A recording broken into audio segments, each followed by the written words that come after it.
What if a $2 billion perfect business deal turned into one of the most expensive corporate mistakes in modern sports history?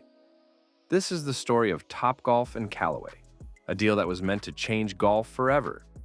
It started with innovation, excitement, and massive growth. But over time, financial pressure, rising costs, and shifting demand turned a dream partnership into a difficult lesson about business strategy and timing. Why you should keep watching. By the end of this video, you'll understand how a simple idea in golf technology grew into a global entertainment brand, why big companies overpay for future trends, and how even successful innovations can struggle when business models don't fully align. Let's break it down step by step.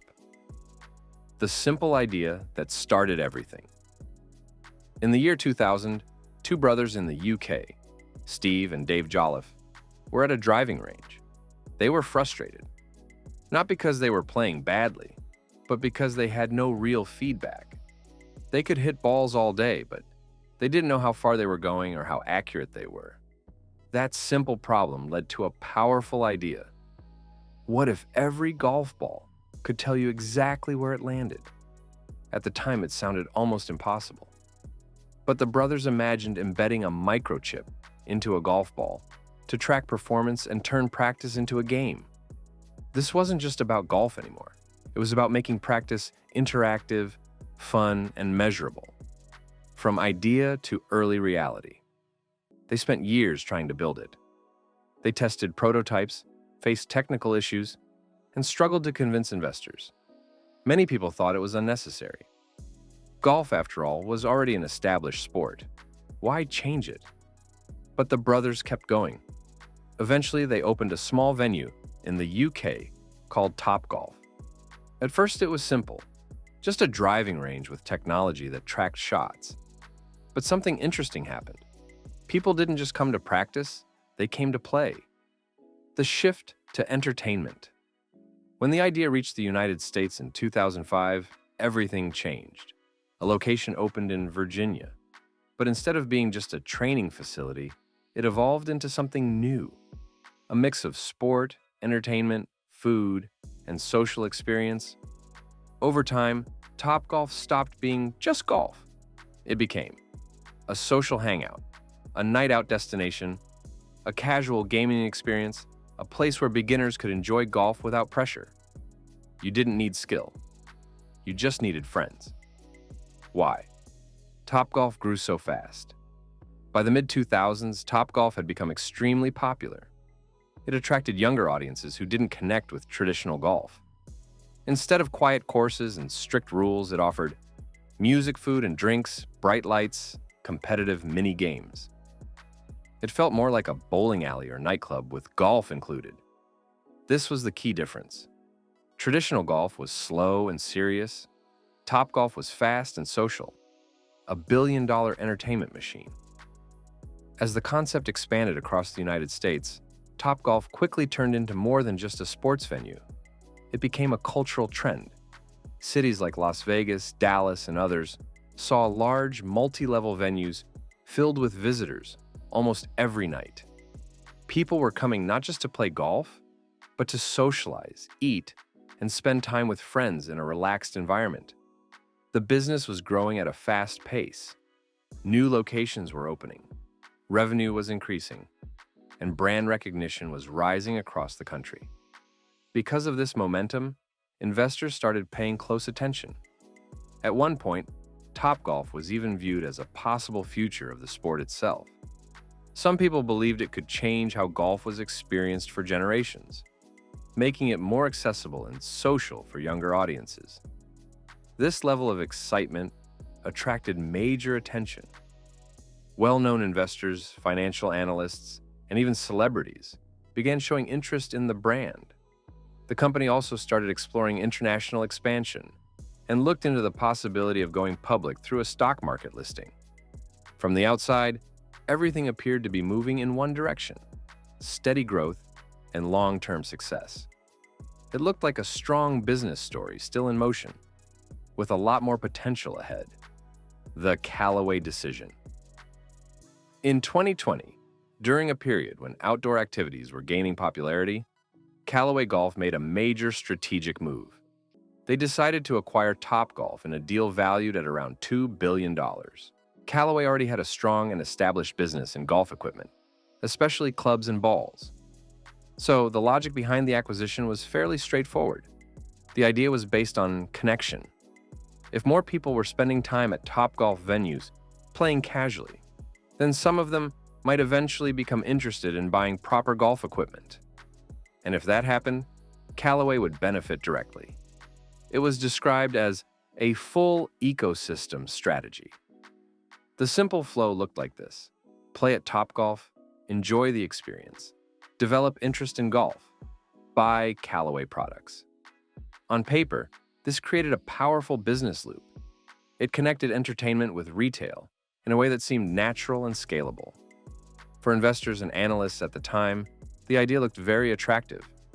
It combined a fast-growing entertainment brand with a well-known equipment company, creating expectations of long-term synergy and continuous customer conversion.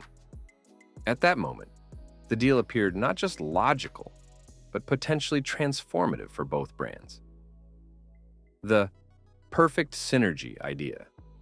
At first, the logic behind the deal seemed reasonable. Topgolf was attracting millions of casual players every year. Many of them were young, social, and new to the sport. At the same time, Callaway was a well-established brand selling premium golf equipment, including clubs, balls, and accessories. In theory, combining the two businesses created a full customer journey. A person could start by visiting Topgolf for fun, develop an interest in the game, and eventually become a regular golfer who buys Callaway products. This pipeline idea looked clean and easy to scale. Because of this, many analysts were optimistic. Some even predicted strong long-term growth, believing the partnership could expand the overall golf market and bring in new customers who had never played before.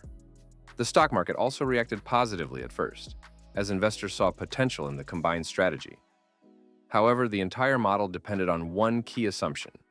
It assumed that casual entertainment visitors would naturally transition into serious golfers over time. In other words, fun-driven customers would turn into equipment-buying players. That assumption looked strong on paper, but it would later face real-world challenges that were harder to ignore: the hidden problem. As time went on, a gap started to appear.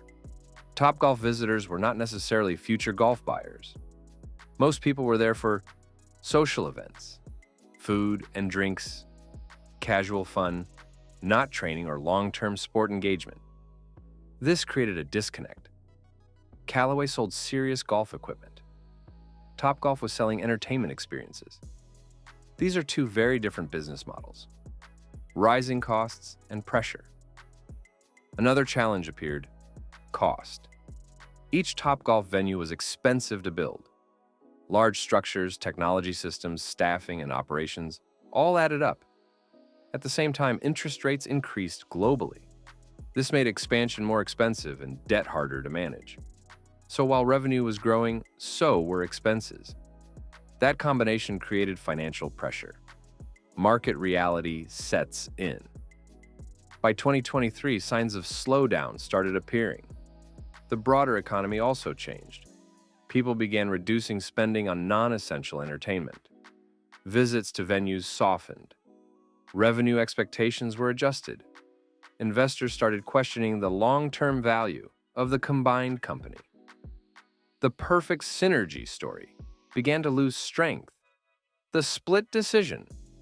By 2024, the company announced a strategic review, and soon after, it became clear the combination wasn't working as planned. So they decided to split the businesses. Callaway would return to its core focus: golf equipment.